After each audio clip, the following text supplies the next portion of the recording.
ডিম ছাড়া সম্পূর্ণ নিরামিষভাবে অল্প খরচেই দোকানের মতো নরম তুলতুলে স্পঞ্জি কেক গ্যাস ওভেনেই কীভাবে বানিয়ে নেওয়া যায় সেই পদ্ধতি আজ আপনাদের সঙ্গে আমি শেয়ার করব। দেখুন, একদম মুখে দিলে মিলিয়ে যাবে আর দুর্দান্ত খেতে হয়। নমস্কার, মুনমুনের ঘরোয়া রান্না থেকে আমি মুনমুন, আমার চ্যানেল ও পেজে আপনাকে জানাই অনেক অনেক স্বাগত। গ্যাসে বানাবো, ওভেনে বানাবার সঙ্গে সঙ্গে আমি মাইক্রোওয়েভে কীভাবে বানানো যায় সেটাও আপনাদের সঙ্গে শেয়ার করব। ভিডিওটা দেখতে দেখতে সকলকে, ইউটিউবের সকল বন্ধুদের বলবো হাইপ করে একটু পয়েন্ট দিও প্লিজ। এখানে পরিমাণ আর পরিমাপটা আপনারা একটু ভালো করে দেখে নেবেন, তবে কিন্তু একদম সুন্দরভাবে এটা তৈরি করতে পারো। একটা বড় স্ট্যানারের মধ্যে আমি এই বাটিটা নিয়েছি, এই বাটিটার হিসাবেই সব বানাবো। এই বাটির আমি 2 বাটি ময়দা নিয়েছি। যে কোনো একটা বাটি বা কাপ ইউজ করবেন, তাতে পরিমাণ আর পরিমাপটা একদম ঠিক হবে। যে বাটিতে ময়দা নিয়েছিলাম ওই বাটিরই এক বাটি, আর এটা আর এক বাটি, হাফ বাটি, 1.5 বাটি আমি এটা গুঁড়ো চিনি নিয়েছি। চিনিটা অবশ্যই একটু মিক্সিতে ঘুরিয়ে নেবেন। তার সঙ্গে 4 থেকে 5 চামচের মতো আমি গুঁড়ো দুধ দিয়েছি। অবশ্যই কিন্তু এই গুঁড়ো দুধটা দেবেন, তাহলে কেকের স্বাদটা খুব সুন্দর হয়। এটা ভালো করে একটু স্ট্রেন করে নেব। অবশ্যই কিন্তু এটা স্ট্রেনারে দিয়ে করবেন, তাহলে এটা খুব সুন্দরভাবে কেকটা তৈরি হবে। যে বাটিতে আমি ময়দা নিয়েছিলাম ওই বাটিরই 1 বাটি রিফাইন অয়েল নিয়েছি। আপনি যদি বাটার নিতে চান তাহলে এরকম যে বাটার আছে ওই বাটার নেবেন, তবে অবশ্যই বাটারটা রুম টেম্পারেচারে রাখার থাকবে। আর বাটার আর চিনি, গুঁড়ো চিনিটা আগে ভালো করে মিশিয়ে নেবেন, তারপরে কিন্তু ময়দা, বেকিং সোডা, বেকিং পাউডার দেবেন। এই যে বাটারটা আছে সেটা 150 গ্রাম, 100 গ্রামের বাটার, ওটা 150 মতো বাটার দিতে হবে। আমি যে পরিমাণে বানাচ্ছি সেই দিয়ে এরকম একটা হুইস্কার দিয়ে গুঁড়িয়ে নিতে পারেন, বা চামচ, স্প্যাটুলা যা দিয়ে আপনার সুবিধা সেটা দিয়ে মিশিয়ে নিতে পারেন। আমি রিফাইন অয়েল নিয়েছিলাম, ওটা ভালো করে মিশিয়ে নিলাম। দুধ আমি এখানে গরম করে রুম টেম্পারেচারে রেখে দিয়েছিলাম। ওই দুধটা অল্প অল্প করে দেবো। অল্প একটু দুধ দিয়েই কিন্তু কেকটা তৈরি হয়ে যাবে, ডিম দরকার লাগবে না। এই যে পরিমাণে আমি নিয়েছি তাতে কিন্তু আপনার 4 থেকে 5টার মতো ডিম লাগতো, কিন্তু ডিম দিতে হবে না। ডিম ছাড়াই কিন্তু এরকম সুন্দর একটা কেক তৈরি হয়ে যাবে। কেকের ব্যাটারের ঘনত্বটা দেখুন এরকম থাকবে, খুব বেশি পাতলাও থাকবে না, আবার খুব মোটাও থাকবে না, এরকম থাকবে।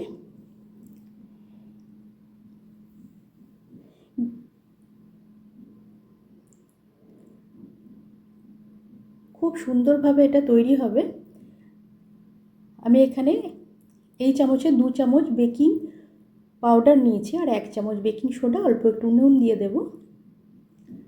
বেকিং সোডা, বেকিং পাউডার আর ময়দা, গুঁড়ো চিনি, অবশ্যই কিন্তু গুঁড়ো চিনি দেবেন, আর একটু অবশ্যই মিল্ক পাউডার দেবেন।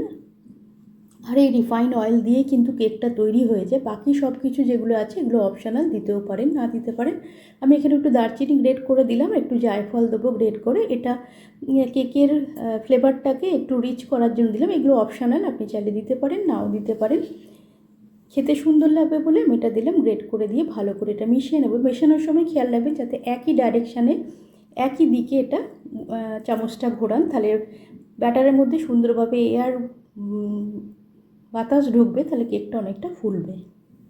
আমি এখানে কিছু ড্রাই ফ্রুটস নিয়েছি, কালো কিশমিশ, নারকেল, আখরোট, খেজুর, মোরব্বা, কাজু, আমন্ড, কিশমিশ, রোস্টেড চিনেবাদাম, একটু টুটি ফিটি নিয়েছি। এখনো কোনো থামরুল নাই, আপনার ইচ্ছা মতো যে কোনো ড্রাই ফ্রুটস দিতে পারেন। এর সঙ্গে আপনি চাইলে নারকেল, ফ্রেশ নারকেল বা শুকনো নারকেল যেটা থাকে ওটা গ্রেট করেও দিতে পারেন। তাছাড়া কিছু নাও দিতে পারেন, তাহলেও খুব সুন্দর লাগে। বা একটু চিনেবাদাম রোস্ট করে বা একটু কিশমিশ দিয়ে বানালেও কিন্তু খুব সুন্দর লাগে। এগুলো সমস্তটাই অপশনাল, দিলে ভালো লাগবে খেতে, না দিলেও কিন্তু কেকটা সুন্দর হবে খেতে। একটা বাটির মধ্যে এগুলো সব ভালো করে অল্প অল্প করে নিয়ে মিশিয়ে নিলাম, প্রয়োজন মতো নিয়ে।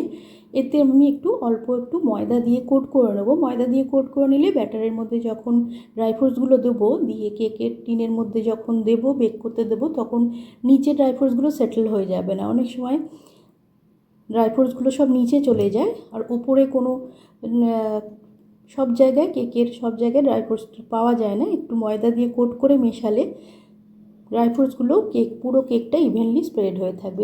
ড্রাই ফ্রুটস দিয়ে ভালো করে এটা মিশিয়ে নিলাম। ফ্লেভারের জন্য এখানে ভ্যানিলা এসেন্স দিলাম, আপনারা চাইলে যে কোনো এসেন্স দিতে পারেন, বা না এসেন্স না দিলেও দারচিনি আর জায়ফলের যে গ্রেট করে দিয়েছি এটা দিলেও কিন্তু হবে। এগুলো সবই অপশনাল। খুব অল্প খরচে, দেখুন অল্প একটু দুধ দিয়েই কিন্তু কেকটা তৈরি হয়ে যায়। ভালো করে এটা মিশিয়ে নেব, হালকা হাতে ভালো করে মিশিয়ে নেব। একই ডাইরেকশানে দেখুন ঘোরাচ্ছি।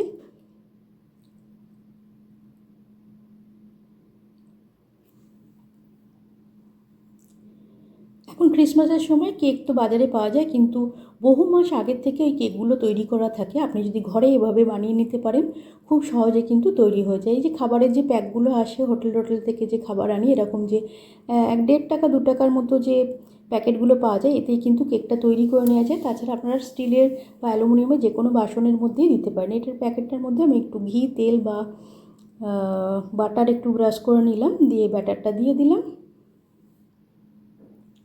ভালো করে একটু ট্যাপ ট্যাপ করে নিলাম, যাতে সুন্দরভাবে ইভেনলি ব্যাটারটা চারদিকে স্প্রেড হয়ে থাকে। প্যাকেটটা দেখুন পুরোটা ভরিনি, 80% পর্যন্ত ভরেছি, কারণ কেকটা অনেকটা ফুলে উপরে উঠে আসবে, তাহলে পড়ে যাবে না। এর মধ্যে আমি একটু ড্রাই ফ্রুট দিয়ে সাজিয়ে দিলাম। আপনি আপনার ইচ্ছা মতো যে কোনোভাবে সাজিয়ে নিতে পারেন। আমি এখানে গ্যাস চুলার মধ্যে দেখাবো। গ্যাসের মধ্যে যে কোনো বাসন যেটা একটু ডিপ মতো হবে, যে কোনো পাত্রই নিতে পারেন। এরকম একটা পাত্র নিয়েছি, এর মধ্যে আমি একটু নুন দিয়ে একটা স্ট্যান্ড দিয়ে লো ফ্লেমে 10 মিনিটের মতো ঢাকা দিয়ে প্রিহিট করে নেবো। আপনি চাইলে কড়াই বা কুকারেও বানাতে পারেন। কুকারে বানালে সিটিটা খুলে নেবেন, যাতে সিটি না ওঠে। এটা প্রিহিট হয়ে গেছে, দিয়ে এটা বসিয়ে দেব, দিয়ে আমি ঢাকা দিয়ে রেখে দেবো। আমাদের একটু ধৈর্য থাকে না, বারবার আমরা ঢাকা খুলে দেখি, একদম ঢাকা খুলে দেখবেন না, তাহলে কেকটা সুন্দরভাবে ফুলতে পারবে না, হাওয়া লেগে যাবে। আমি এটা একদম 40 মিনিট পরেই খুলেছি। খুলে আমি একটা সেন্টারের মধ্যে টুথপিক দিয়ে দেখে নিলাম, টুথপিকটা একদম শুকনো আছে, সেই জন্য আর হয়ে গেছে। যদি এটা একটু ভিজে ভিজে থাকতো তাহলে আরও 5 মিনিটের মতো আমি এটা বেক করে নিতাম ঢাকা দিয়ে। 40 থেকে 45 মিনিট, 5 মিনিট কম বেশি এদিক ওদিকের কম বেশির মধ্যেই কিন্তু কেকটা হয়ে যায়। তবে বারবার ঢাকা খুলবেন না, তাহলে সুন্দরভাবে ফুলতে পারবে না। দেখুন বাইরে বার করুন, একদম দোকানের মতো লাগছে কি না বলুন। শুধু একটু দুধ দিয়েছি, আর ডিমও দিইনি, খুব বেশি ডিমও দিইনি, ডিম দিলে সময়ও বেশি লাগে। সামান্য একটু দুধ দিয়ে কিন্তু এটা তৈরি হয়ে যায়। একদম দোকানের মতো নরম তুলতুলে লাগে। দেখুন এটা লেগেও যায়নি, সুন্দরভাবে উঠে এসেছে। কেকটা ডিমোল্ড করে নিয়েছি, সুন্দর তৈরি হয়েছে। গ্যাসের মধ্যেই তৈরি হয়ে যায়, এটা গ্যাস চুলাতেই তৈরি হয়ে যাবে, একদম নরম। আর এতটা চকচক করছে দেখেই বুঝতে পারছেন যে কতটা ময়েস্ট হয়েছে। অনেক সময় কেক খেলে শুকনো শুকনো লাগে, গলাটা শুকিয়ে, এইরকমভাবে বানালে না একদম মুখে দিলে মিলিয়ে যাবে। অবশ্যই কিন্তু মিল্ক পাউডারটা দেবেন। খুব সুন্দরভাবে এটা তৈরি হয়েছে দেখুন।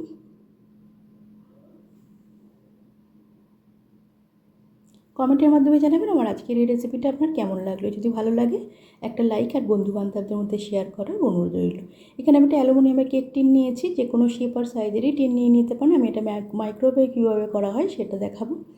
যদি এরকম বাটার পেপার থাকে তাহলে দিয়ে দেবেন, নাহলে ঘরেতেই বাটার পেপার তৈরি করে নেওয়া যায়। খাতার যে পেজগুলো থাকে না, ওটাই আমি কেটে নিয়েছি, গোল করে কেটে নিয়েছি। এটা কিন্তু ইনস্ট্যান্ট বাটার পেপার তৈরি হয়ে যাবে। কেক টিনটার মধ্যে আমি একটু অয়েল ব্রাশ করে দিলাম,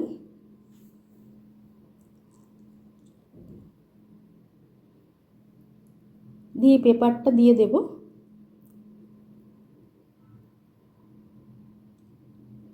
দিয়ে ওপর থেকে আরও একটু অয়েল ব্রাশ করে দেবো, তাহলে বাটার পেপার ঘরেতেই তৈরি হয়ে যাবে।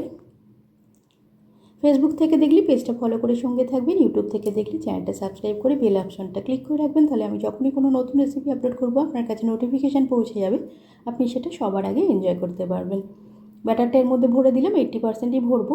তবে মাইক্রোওয়েভে করলে আগে কেকের ব্যাটার রেডি করে কেক টিনের মধ্যে ভরে কেকটা এবার ড্রাই ফ্রুট দিয়ে সাজিয়ে তারপরে কিন্তু মাইক্রোওয়েভটা প্রিহিট করবেন। আমি কনভেকশন মোডে 180 ডিগ্রি সেন্টিগ্রেডে মাইক্রোওয়েভটা প্রিহিট করে নিয়েছি। প্রিহিট করার পরে কিন্তু আর ওয়েট করবেন না, তাহলে মাইক্রোওয়েভটা কুল ডাউন হতে শুরু করবে। সেই জন্য সব কিছু রেডি করার পরে প্রিহিট করেই সঙ্গে সঙ্গে কেকটা বসিয়ে দিলাম। দিয়ে আমি এটা 50 মিনিটের মতো দিয়েছি। বারবার কিন্তু খুলবেন না, মাইক্রোওয়েভে বারবার খুলে দেখবেন না যে কি হলো কি না হলো, কেকটা ফুলতে লেগে যাবে একটু পরেই।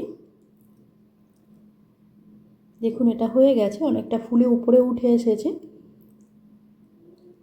এটা আমি বার করে নিলাম। অবশ্যই কিন্তু গ্লাভস পরে করবেন, প্রচুর গরম থাকে ভেতরটা। দেখুন মাইক্রোওয়েভে যেটা বানিয়েছি সেটাও সুন্দরভাবে উঠে এসেছে, একদম নরম তুলতুলে, মানে মুখে দিলে মিলিয়ে যাবে। খুব সুন্দর, কম খরচেই ঘরেতেই কিন্তু কেকগুলো তৈরি করে নেওয়া যায়। দেখুন সুন্দরভাবে উঠে এসেছে। আর কেকের চারদিকেই না ড্রাই ফ্রুটস যেগুলো দিয়েছি সেগুলো সমস্ত চারদিকেই ছড়িয়ে থাকবে, একদম নরম হয়ে আছে। দেখুন তুলোর মতো একদম দেখেই বুঝতে পারছেন কত জালি ভেতরে তৈরি হয়েছে, মুখে দিলে মিলিয়ে যাবে। খুব সহজে ঘরেতেই গ্যাস চুলা হোক বা মাইক্রোওয়েভ হোক তৈরি করে নেওয়া যায়। ওটা যেটা দেখালাম ওটা মাইক্রোওয়েভে ছিল, আর এটা গ্যাসের মধ্যে যেটা বানিয়েছিলাম সেটাও দেখুন কি সুন্দরভাবে তৈরি হয়েছে। সামান্য একটু দুধ দিয়েই কিন্তু তৈরি হয়ে যায়।